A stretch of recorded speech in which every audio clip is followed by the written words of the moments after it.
In the Letby case,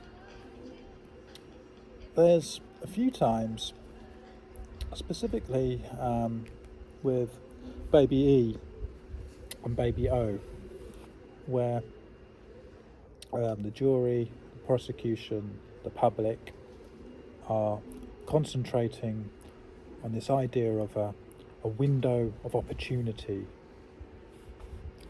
that she had to strike.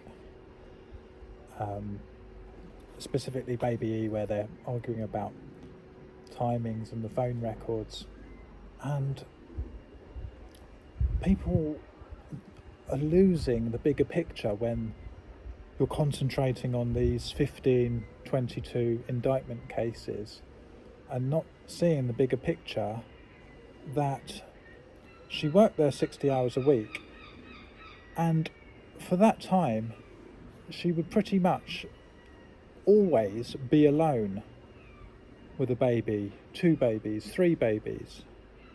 They don't need to create this window of opportunity. She always had an opportunity. She was trusted to work with babies for days, weeks, months, years. She had the opportunity. And on top of that, it wouldn't have just been, especially with baby O, they say, the baby only collapsed when it was in her care.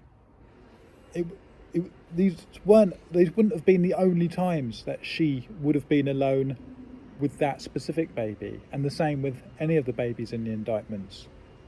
There would have been so many more occasions that she would have been alone with the babies when they didn't collapse. And then you've got this idea of her migrating nurseries.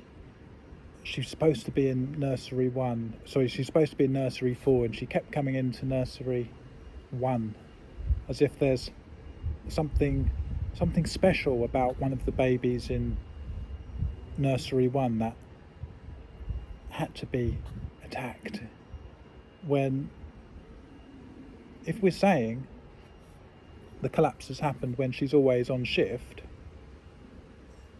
or when she's always looking after a baby, then what's wrong with her attacking a baby that she's currently looking after in nursery 4?